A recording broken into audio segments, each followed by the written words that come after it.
So welcome to this webinar on a very important subject, which is the power sector problem.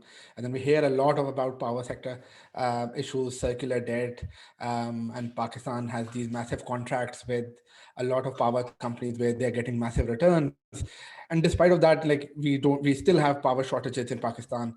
The topic is so important that we thought that we can hold it on the night of the Valentine's Day. So because this topic is more important. I'm delighted to have Salman Khalid, who is a senior director at BNP Paribas in UAE. He has done a master's in public policy from Georgetown University, where he was a Fulbright Scholar. He has an MBA from LUMS, where he graduated on the Dean's Honor List, and he has also done engineering from UAT in Lahore. Salman has written a lot of very interesting papers on this subject with Dr. Kamal Munir of Cambridge.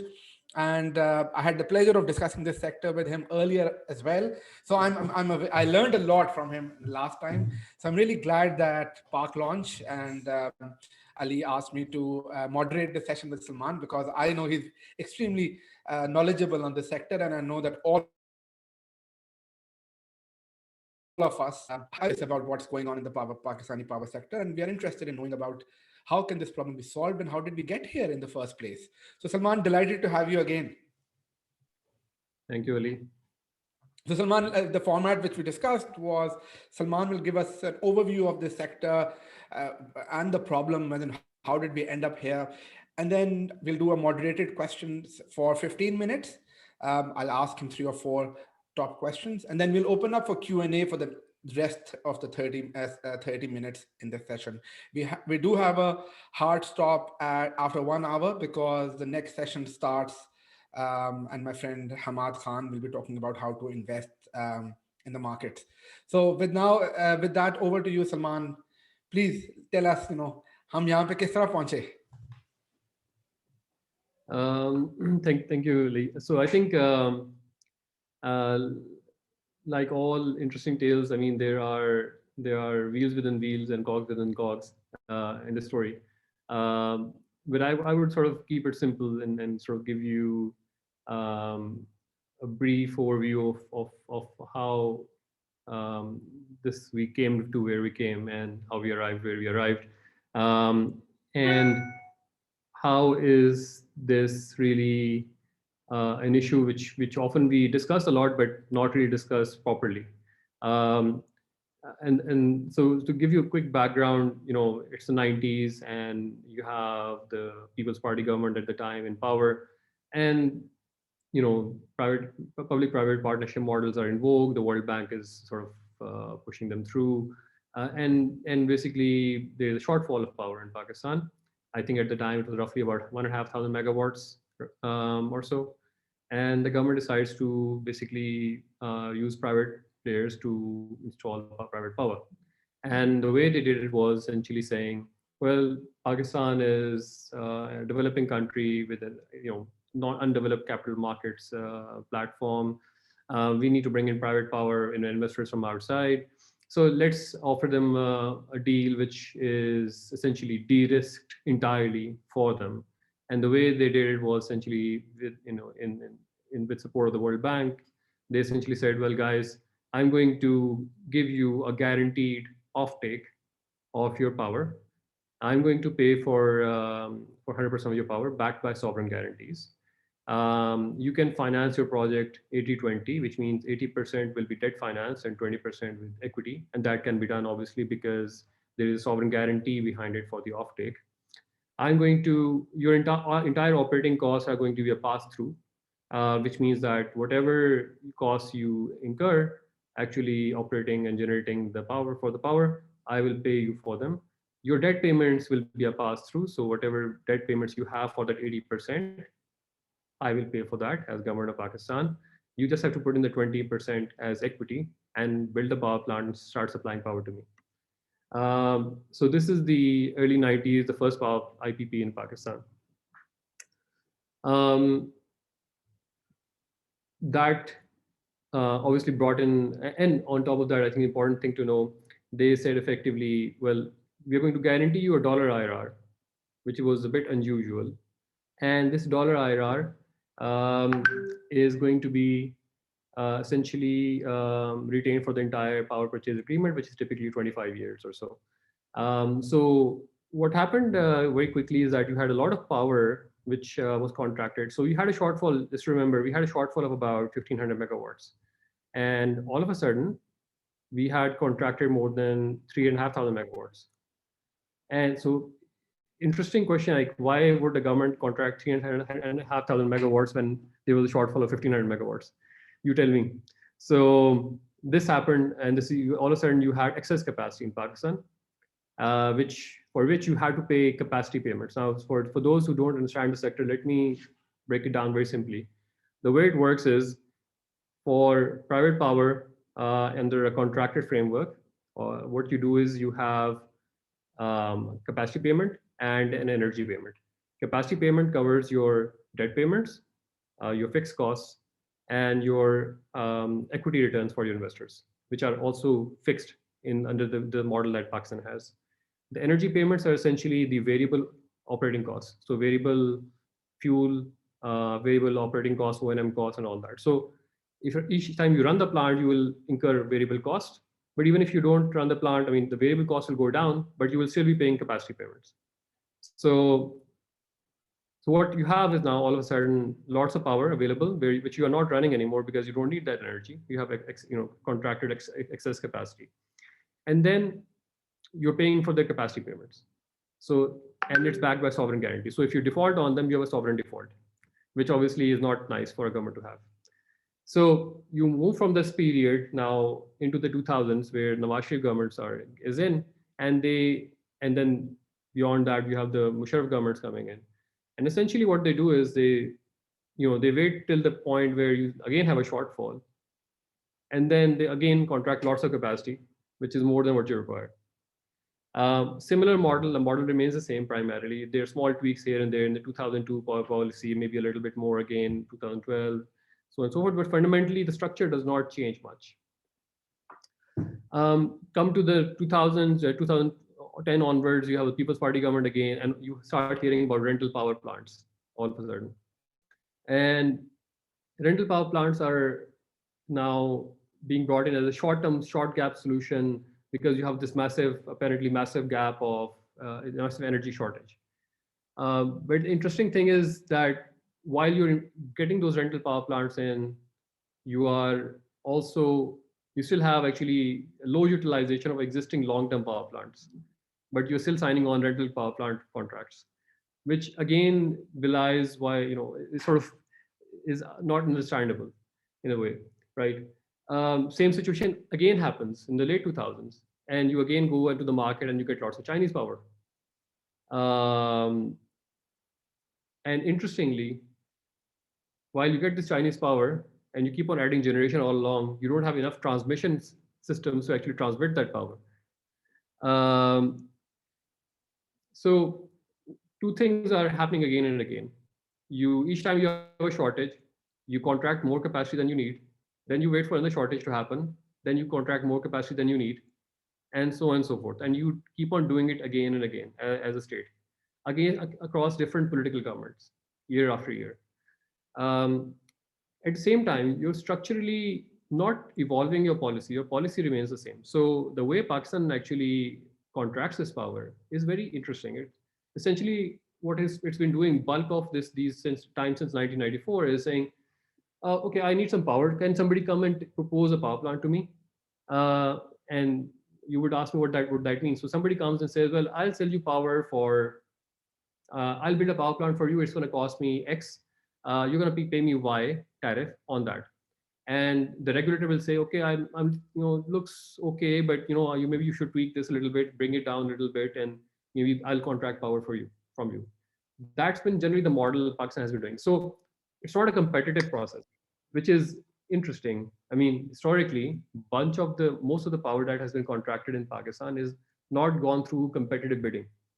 So when you don't have competitive bidding, you know what the outcomes are. Typically, you will have a lot of fat in the contracts that you have, which Pakistan has.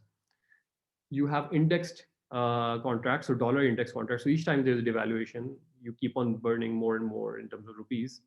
Um, and the policies that they, at the same time that they brought in, did not even try to sort of push you towards more efficient power plants, or power plants which maybe are are structurally maybe sounder with the vis-a-vis Pakistan's resources. For example, 70% of the power that Pakistan has been producing, contracted since the 90s, I would say even more than 70%, almost 80% since the 90s, has been thermal power plants, which are run on imported fuel, oil, um, even gas, coal, imported coal, while you have a country which actually does not have any of this, right? Apart from maybe some coal which you have discovered in the last couple of years, and you started putting some of them to the work. So the government did not push for any specific fuel. So you had a lot of imported fuel power plants which were pegged to dollars, which were generally inefficient. So as a lot of people here probably are engineers, 100 megawatt power plant typically is a lot less efficient than a 1000 megawatt power plant in terms of efficiencies. Typically, combined cycle power plants are a lot more efficient than single cycle power plants. Unfortunately, for the longest time, we were actually contracting a lot of small power plants, which were running on oil, which was imported, and they were inefficient, and they were small. And so the interesting thing is that this is where the situation that Pakistan has gone through in the sector. But people often, when you discuss the power sector with them, they will always say, it's because there's too much theft, there's too much distribution losses, maybe people are not paying. That's the crux of the problem. For me and my colleague Dr. Kamal Munir, with whom we've written several articles as well as papers on the subject, the problem is structural. It's structural with the policies that we brought in, because you had inefficient power, because your contracts were dollar pegged always, because you did not push for cleaner, let's say more efficient, larger power plants before, because you did not look at the fuel they were using, because you basically had take or pay structures, you gravitate towards expensive power as a sector, as a country. And that is where the problem starts, in our view. And that is fundamental to solving the problem long term. So Pakistan today has 20-30% more expensive generation cost than neighboring countries in South Asia. Why is that? Why is it that we are paying more than almost every other South Asian country today? Why is that structurally our policies have not evolved in 2.5 decades? When other countries like Turkey, for example, who started with similar models in the 90s, are now running pure merchant power plants today, why is it that we have not been able to evolve? Why is it that we keep on, government after government, irrespective of the political affiliations of those governments, repeating the same mistakes again and again? And the question is, are these even mistakes? Or do we have structurally perverse incentives which are fueling these mistakes and cycles again and again? I think that's, for me, is the biggest question. And I think if we keep, in our view, I think if you are going to keep on insisting on focusing on, well, the theft was there and X was there and Y was there, and we do not disagree with the fact that there are other problems in the sector, but without addressing the structural problems of how you've been contracting power, you are not going to get to a solution. You are going to have more theft if you have more expensive power. You are going to have lower demand if you have more expensive power. If you have lower demand, your capacity utilization will be lower. Your average tariff will be higher. So these are all interconnected problems. But I think we should start with very basics of how we got here. And I think for answering that question, we need to understand how we have a structural problem. It's not just one problem here, one problem there. If you had imported LNG at a certain price, it would be better. If you had done this, you would be better. Structurally, there is a problem. And I would say that present government has tried to, in different ways, try to sort of move some of the contracts. And you see news recently on some of the negotiations they're having with the IPPs. But we'll see when the proof is in the pudding at the end of the day. So we'll see what the results are eventually. But I would say that's the basic framework we should start thinking about. And before we sort of we look at the solutions for the problem. So maybe I think I'll stop here, pause a little bit, and then we can start with some questions here.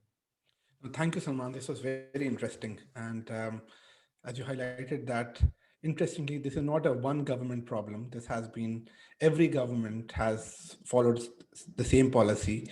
And as you said, it seems to be you said this is a structural problem, which is and the problem is in the design of the contracts, which we have done with the private parties, and not so much so about the pricing or about the theft or distribution losses. It was very insightful that you said that Pakistani electricity produced is like 20 to 30% higher. And given the fact that it is higher, that is one of the factors which leads to higher theft. So, which almost makes me feel that you are suggesting that circular debt problem cannot be resolved until we get prices down, right? Because otherwise, if there's always going to be theft and distribution losses, then that circular debt at least cannot be resolved.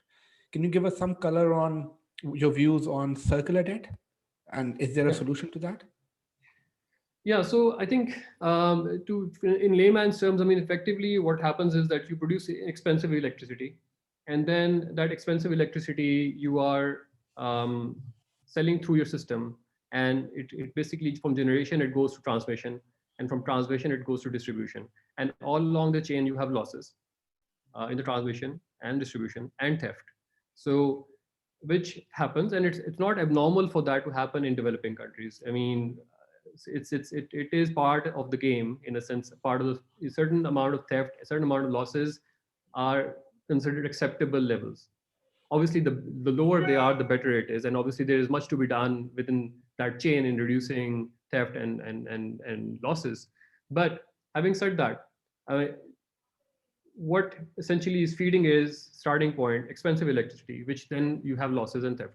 When it goes to the consumer finally, at that point there are portions of that electricity which is subsidized and portion which is not subsidized, and because of the mismatch between how much it costs you to produce and how much you are actually able to bill, you have this delta, and this delta keeps on increasing and increasing and increasing. Now, the solution typically has been in past governments is let's increase the tariff overall. So people who are actually paying, they should pay more. But the people who are not paying, they still don't pay.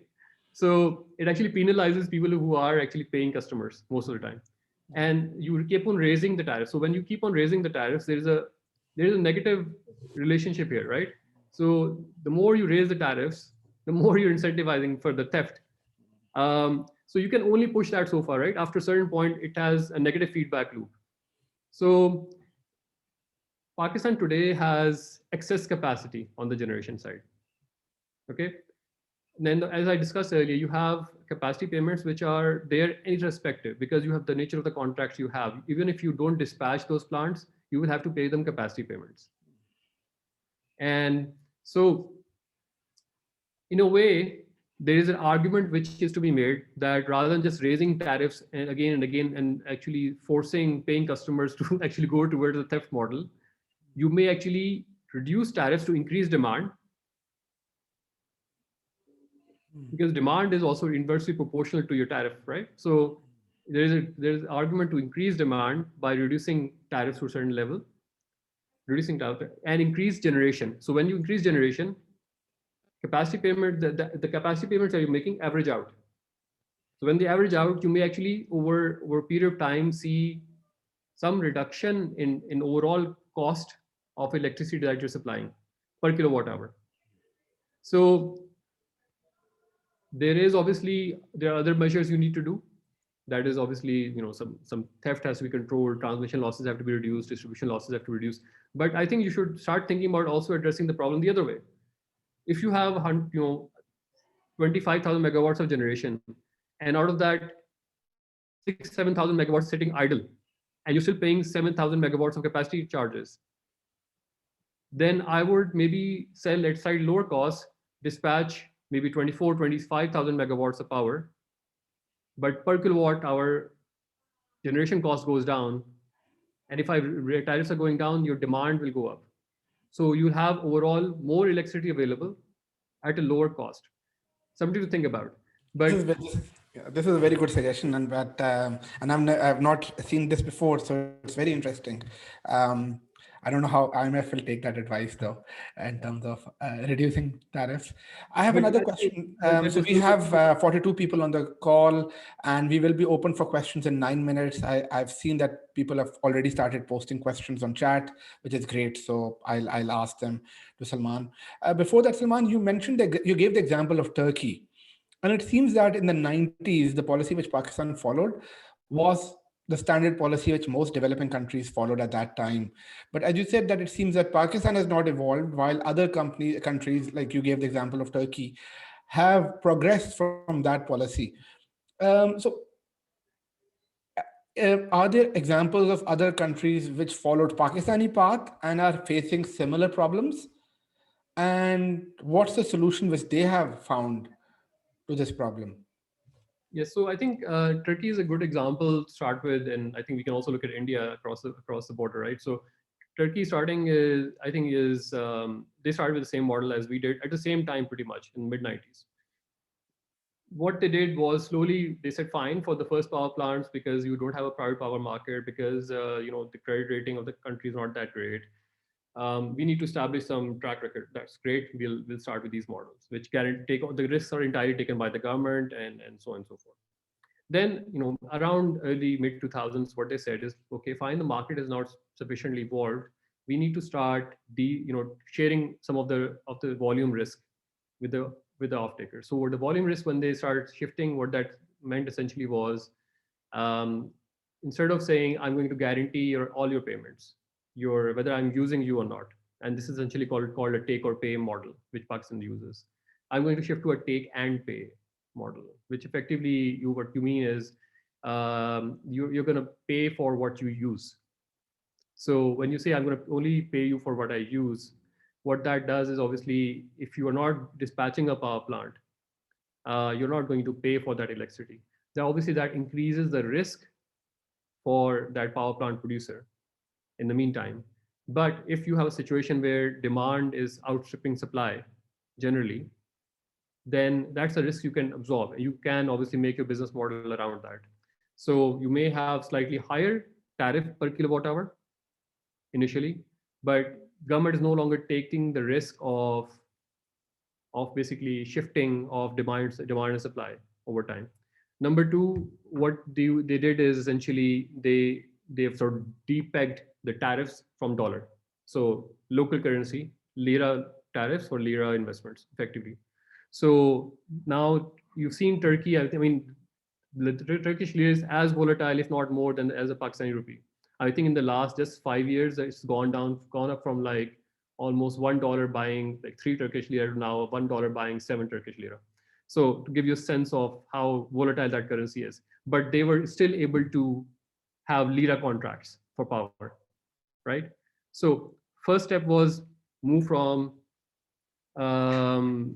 basically pure PPA offtake models, take or pay models. Then you had a hybrid model in between, which they had take and pay model, which the off-taker now starts taking. So the producer starts taking more risk, and sort of the payments are de-linked from the dollar.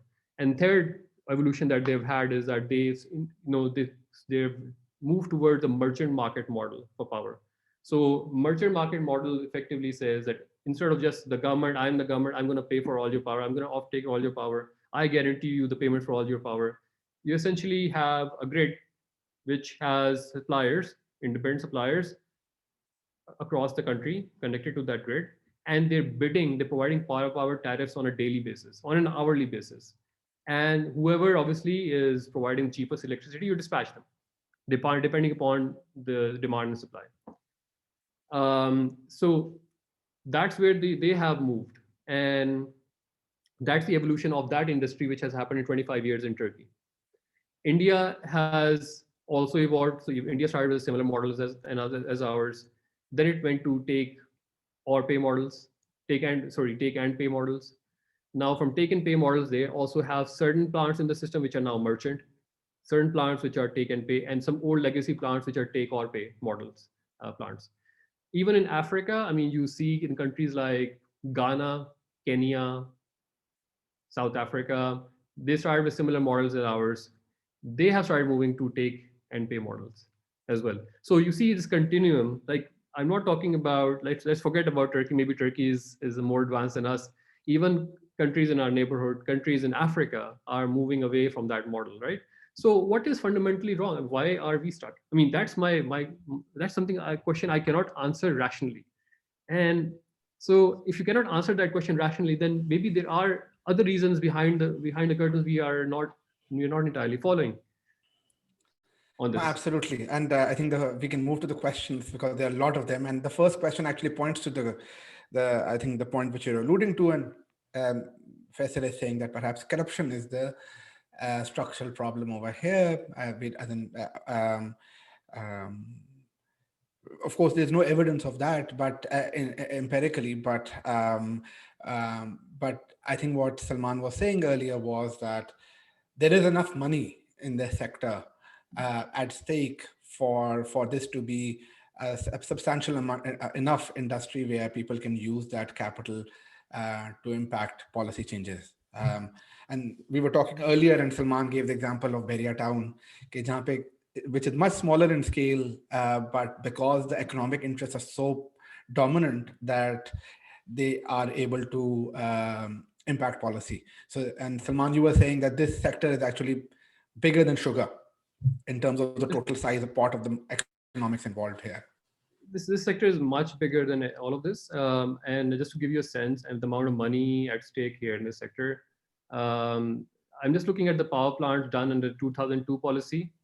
Um, and even in just last 10 years of their operation, I mean, I'm just quoting from the power plant or the power sector report which came up from the government itself. Just the 2002 power policy in the last 9 years, they've earned profits of about 203 billion rupees, and combined investment for them was 57 billion for those plants. So and this is just a couple 13 of these plants which are just have a combined capacity over 3,000 megawatts. The Pakistan, so this is just one example. I just give you a sense on the scale of the amount of money flowing through this sector.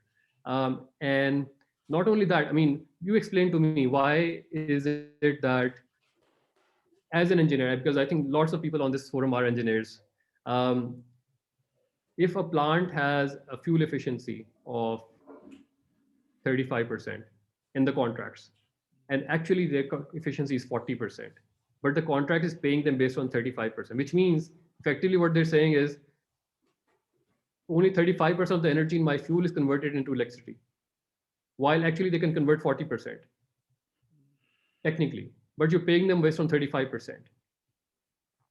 How is that possible in a legal, rational universe? 5% energy efficiency differential, and this is across the board, by the way. In the vast majority, and this, IPPs in Pakistan have refused efficiency audits, energy audits, which means, and the government has not pushed for them. And when the government tries to push for them, they get stay orders in the courts. So they're very efficient in some terms of protecting their interest. But in any other country, this would be called outright theft. This is not even contractual, right? So if you are misreporting your efficiency and you're getting paid for a lower efficiency while you have higher efficiency, and you're refusing audits of what you do, there is something fundamentally wrong with how the sector is operating. Yes. Right. So the issue is not just contractual; it's also theft. And you said like the returns have been 4x, so it beats Bitcoin for many people for the return, and the stock market 4x return in a short time period. Moving to the next question, there's a question from Abdullah Sumro, and he's asking that you suggested that reduce the tariff so that the demand goes up. But we also hear that there's bottleneck on the distribution side, that the transmission grid cannot take more capacity at this stage. So does it mean that we need to invest more in the distribution grid at this stage right now? And he's right. I think the distribution and transmission both. So the transmission system also cannot handle what we have for generation. So, and which again brings me back to my earlier point. Why is it that we have keep on investing in generation while the transmission system does not have the capacity to transmit that generation, right? So, and that again, brings us back to our earlier question. This is not a rational decision by any government. Just awful planning, yes. And as you said, like the awful planning suggests that there must be some incentive problem. And then my suggestion to the government was that if you have excess capacity and you cannot distribute it, like you cannot send it anywhere, just put Bitcoin rigs over there and start producing, use the electricity for making Bitcoin, mining Bitcoins. You'll get a great return on it. I don't think many people in the government would have read what I wrote, but I did dare enough to send the idea to them.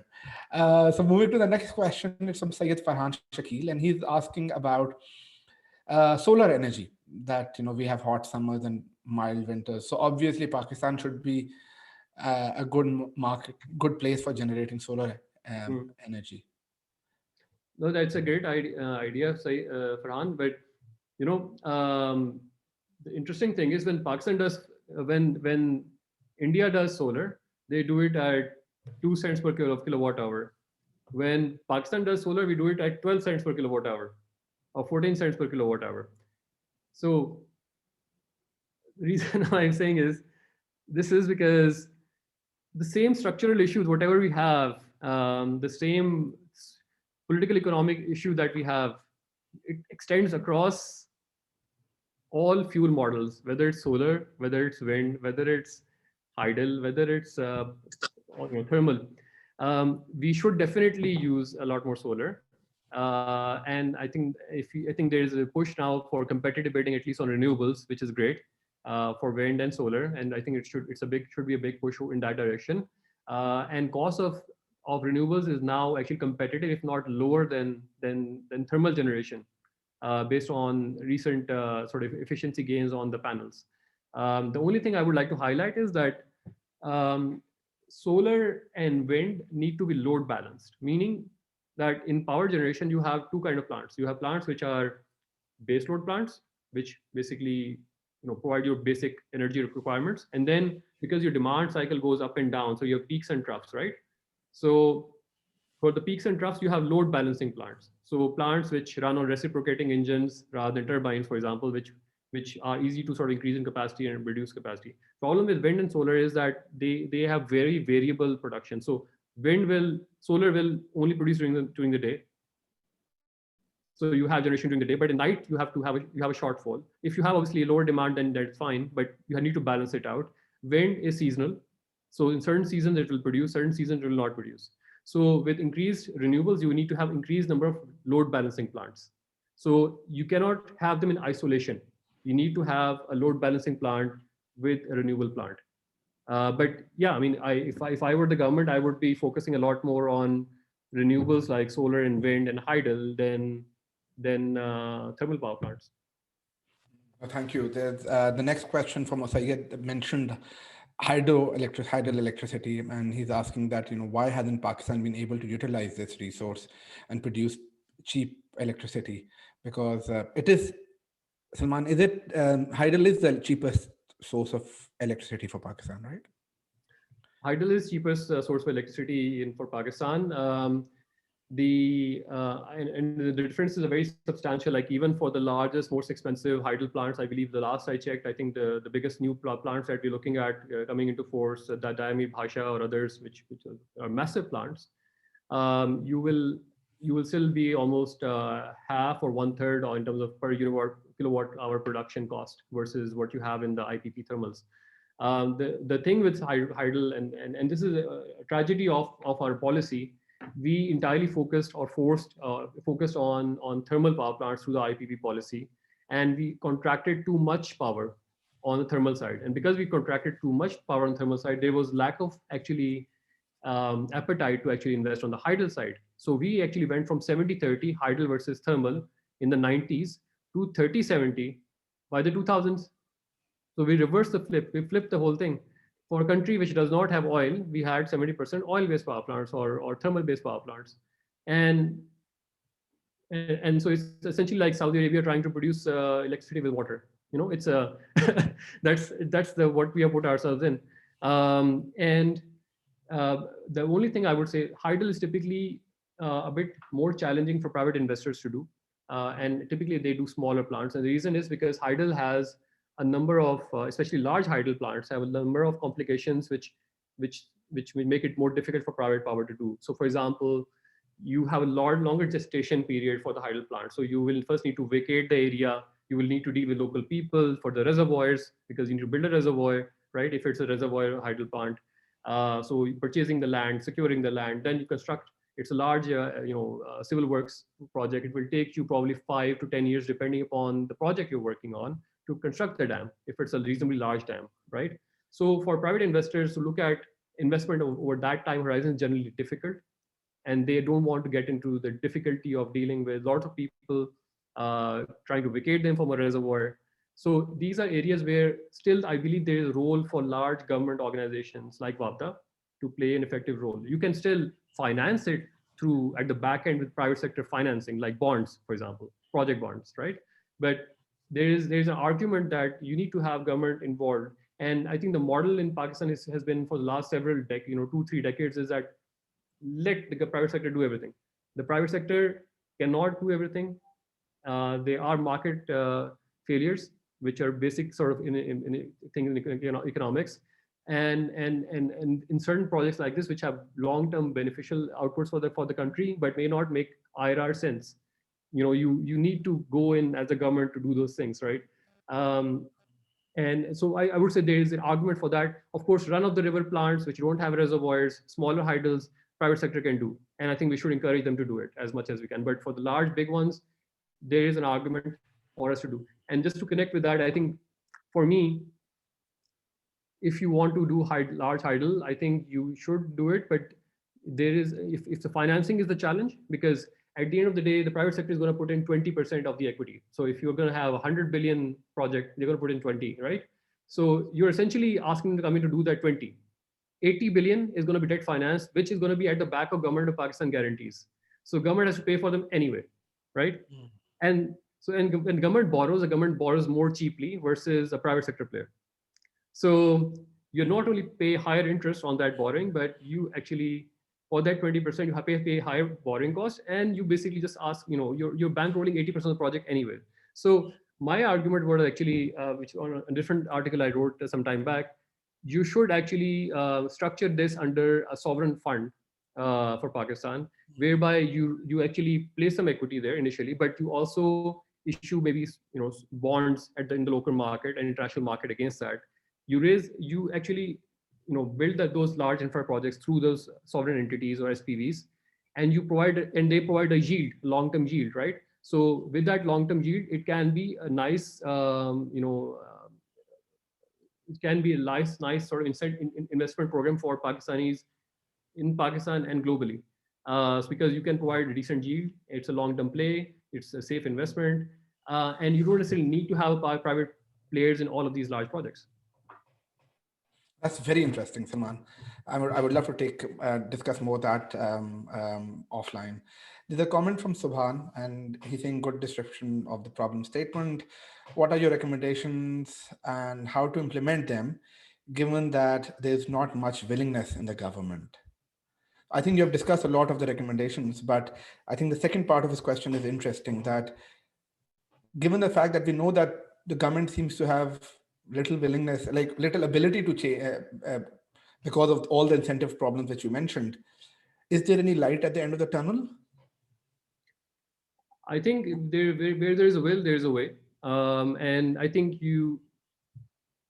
I believe you see movements in last few months, and you see a lot what's happening in the press in terms of renegotiation with some of the IPPs on the tariffs, the structures, and that's ongoing. So I mean, I wouldn't say there is no will. I mean, there at least there is appreciation that there is a problem. This is not sustainable, and it actually is a problem for both parties, right? Because if the government is unable to pay, then you build circular debt. Circular debt effectively means you're not paying the private producers, right? And if you don't pay them, it is a problem for them. At the end of the day, they are corporate entities. They need payments for what they produce, right? So it is in both parties' interest to actually settle with something which is basically sustainable. And the sector as it is today is not sustainable for either party. So I think the fundamental things we need to sort of address. I think we need to move away from the dollar indexation, which seems to be happening, at least in the discussions and what we see in the MOUs floating around between the government and private producers. We need to move from a take or pay to a take and pay model, maybe initially, and from that to eventually a merchant model. Um, and that will reduce overall, I would say, fixed cost for the government in the system.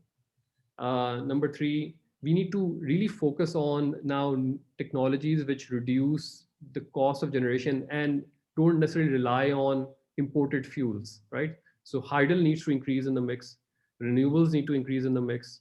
And if you're going to do coal, please do local coal, don't do imported coal.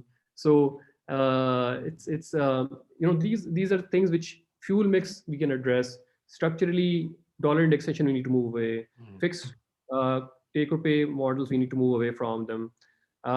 And we need to, if we are doing, and so I think these are some of the steps we need to take. But the fundamental thing at the end of the day is there is a capture of the state at some level, because what we have seen for 2.5 decades cannot persist, uh, irrespective of government in power, if there was no state capture. What you see today essentially is guys not asking for money for fuel they never burned, refusing audits, charging for O&M costs they never had, and charging the government. That is outright theft, and that is a failure of the regulator, and that is a failure of successive governments to fix and address those structural problems. So yes, it can happen, but we need to fix these things, right? And you see some steps happening, but will they happen eventually? Will they not? We don't know. Salman, you mentioned some really interesting suggestions. Now, the government is trying to, it's in the press that the government is trying to renegotiate some of the contracts, with the existing contracts. But the argument I hear against that is that if you try to renege and try to renegotiate by muscling in using muscle to renegotiate contracts, that will damage the investment climate, because it's essentially that will prevent future investors from investing in Pakistan, because they will think that sanctity of the contract is not valid. Have you seen in examples in other countries where governments have tried to renegotiate existing contracts? And B, I know as your role as a financier with a BNP Paribas looking at this sector, do you get a sense that investors will investors still come to Pakistan if Pakistan does a bad precedent of trying to renegotiate existing contracts? Look, it's never good to renegotiate existing contracts. First thing, right? It's I think you need to get into good contracts. I think that's the first thing. But we have a legacy problem, and that discussion was already happening. I would say that it should be, if there's any changes in existing contracts, it should be mutually acceptable. And I believe it can be mutually acceptable, because the private the IPP sector in Pakistan is also struggling today because there's such a huge circular debt problem. So I believe there could be a quid pro quo whereby you settle their circular debt problem in exchange for some changes in the contractual framework. Um, but it has to be mutually acceptable. So what you don't want is people going out complaining, because that will obviously damage the entire situation. And I think what we've seen in recently in what's happening in negotiation between the private sector power producers and the government is precisely, I think, thinking along those lines, that they have been asking for early payment, settlement of their receivables. They have been asking for, they've been sort of accepting that yes, some changes they are acceptable to them. So I think we need to move in that direction, but it has to be mutually acceptable. Then beyond that, I mean, if the government really wants to push certain things, the government has means and ways to push things. But I wouldn't push too much for existing contracts, but try to find a middle way for what we have already. I think what we really need to address really now is what's going to happen going forward. So the 1994 power policy contracts are nearing the end of their life. So these plants are typically 20 years, 25 years. So they're nearing the end of their lives. We need to basically retire them. We don't need that power anymore. We have excess power from new plants available, which are a lot more efficient. So if the old plants want to remain in service beyond their existing contracts, they can become merchant power plants, up to them, right? We don't need to have new contracts with those power plants. The 2002 power plants, which came into force, they have another 7, 8 years left, right? So that's another big chunk of the IPPs we have contracted. So fine, 6, 7 years we can live with them.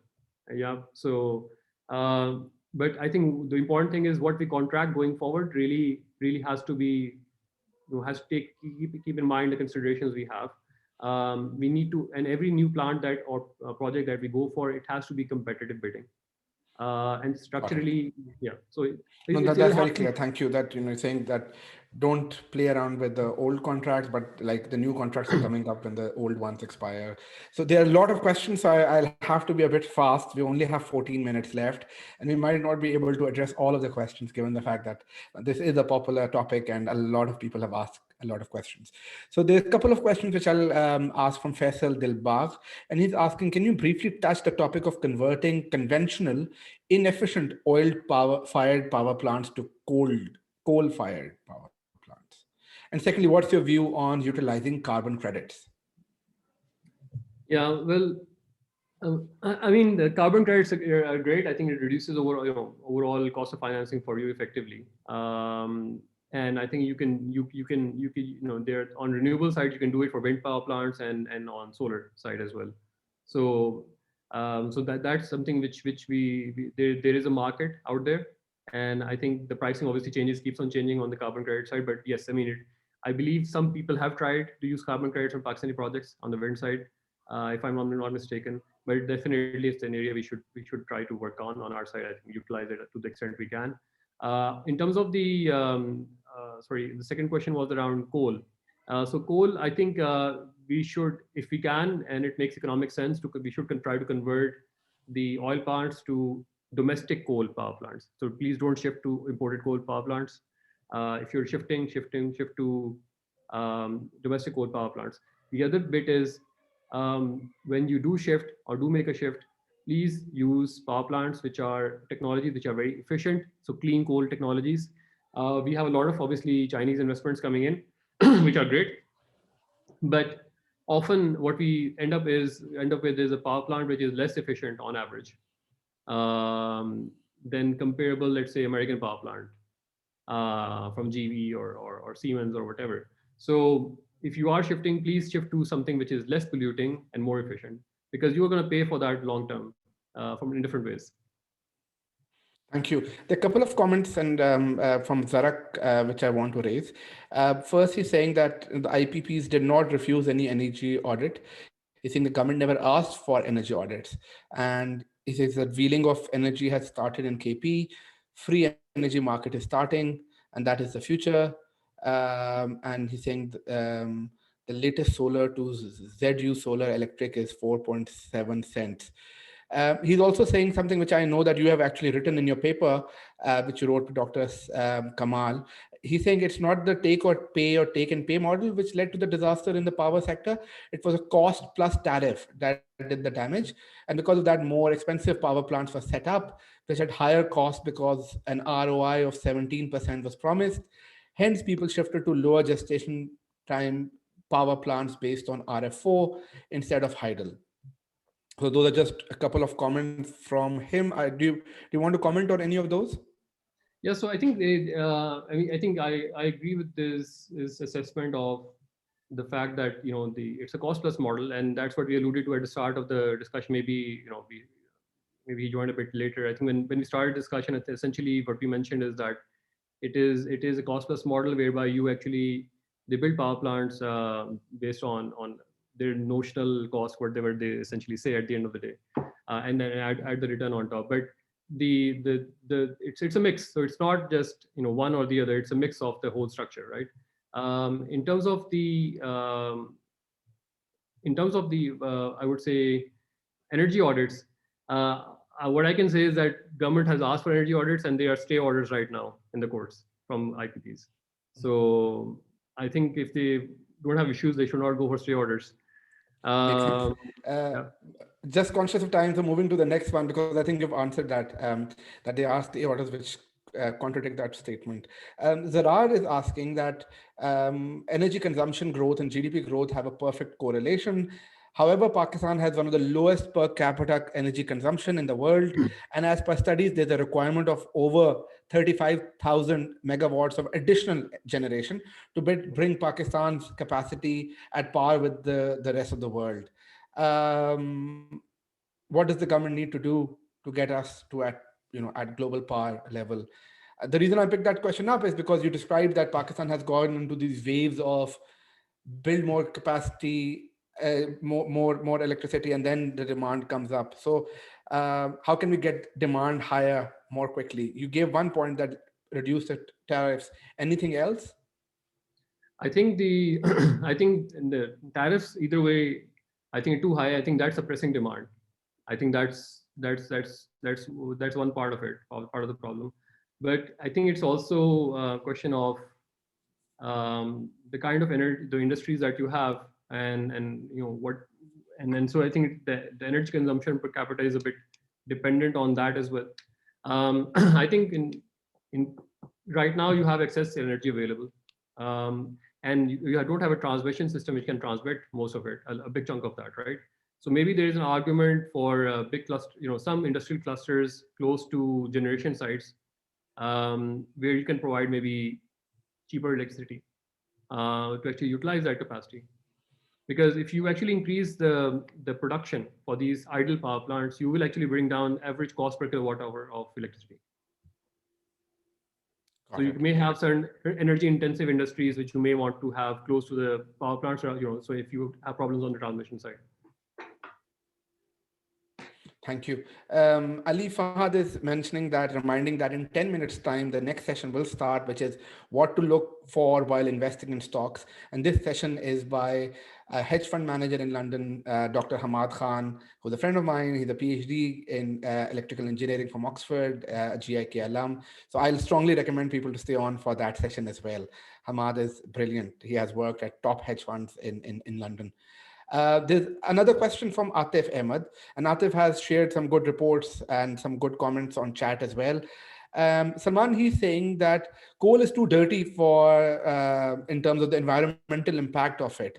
And we were discussing this earlier, where you gave the example of the power plant, a coal-based power plant, which is set up in Sahiwal. Can you and the problems with that? Can you combine this question with that example which you were giving me earlier? So the environmental impact of coal, and what are the other issues with the thermal coal-based power plants which are being set up in South Punjab? So I think I mean, it's reflective of the tragedy of the entire sector that Pakistan has. I mean, for the longest time, you had huge reserves of coal you never used, right? And then you started building these coal reserves, and then you started setting up coal power plants based on imported coal. And so you have these reserves which you're not using, and you're setting up power plants based on imported coal, and you're setting them up where setting them up in Sahiwal. Sahiwal, which is maybe how much? Maybe about 1,000 kilometers from the coast, based on imported coal. And so what you're doing is you're shipping all this coal in to the Karachi port. You're taking that coal, putting it on a railway bogie, moving it all the way to Sahiwal, burning that coal in the center of the most fertile agrarian heartland of the Punjab, polluting several dozen square kilometers of radius of fertile land around the plant. And why are you doing it? Because you wanted to have a coal power plant within the Punjab. It makes absolutely no sense to have that plant in Sahiwal, right? Based on imported coal. And because of that plant over there, you effectively have the railways on hook, because the railway is supposed to supply that coal on a daily basis, and it does not supply. It's an event of default, effectively. They have to pay liquidated damages to the producer here. So if you look at these kind of examples, what the only thing I can perceive is that there's, first of all, there's a perverse incentives. There is no planning. Nobody's looking after the public interest, because none of that makes sense. Why are you importing coal? Why are you not using domestic coal? Why are you setting up an imported coal power plant in Saiwal? Why are you destroying an agrarian heartland of the Punjab? It's insane. No, absolutely, and it's a sad problem. And Rana Rauf is saying that he likes to smile. He's saying the smile is conveying a lot of stuff, the frustration and the cynicism, I suppose. So I think we have exhausted all the questions. Salman, this was extremely interesting and insightful, and though slightly tragic, especially for a day like today. But the good thing is, as I said, that there are solutions, and it does seem that the fact that, like, for example, we are all discussing this, and I don't think this was the case during the Musharraf's time, or in the previous cycles when these contracts were given. So it seems that now there is greater visibility or greater pressure on the government, that at least the next time they do these contracts, we hope that there is greater checks and some sanity in the design of the contracts.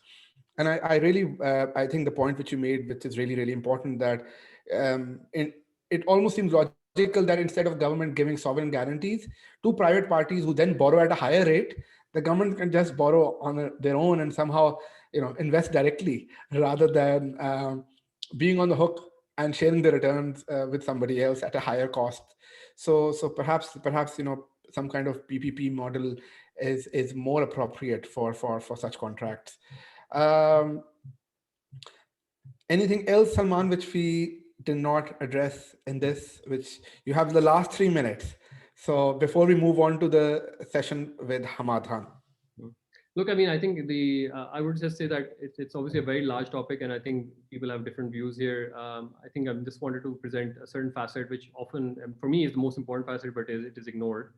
The I really feel that I think if we cannot fix the power issues of Pakistan, we cannot develop a competitive economy. That feeds into everything we do, every industry we do in Pakistan, every sector we work for in Pakistan. It feeds into our operating costs. We need to fix this sector, right? You cannot, if you cannot fix power, you cannot become an export champion. If you cannot fix power, you cannot develop local industry. That is fundamental for Pakistan to actually become competitive going forward. And I think and we need to move beyond traditional stale mindset on this. Look at new solutions, new models in this sector. I think there you can raise private financing. You can be more innovative in terms of structures you use. You can raise a sovereign fund around utility assets, which can raise capital in the capital markets internationally, regionally, and invest in developing some of these large assets in hydel, in wind, in solar, and issue project bonds behind that. I think that can happen, and we should explore that going forward. But yes, it has to be an independent operating company which the government backs, but has independent management. Thank you, Salman, and hopefully things will change. So, and with that, we are ending this session, but the next one is starting. I do notice Dr. Hamad Khan on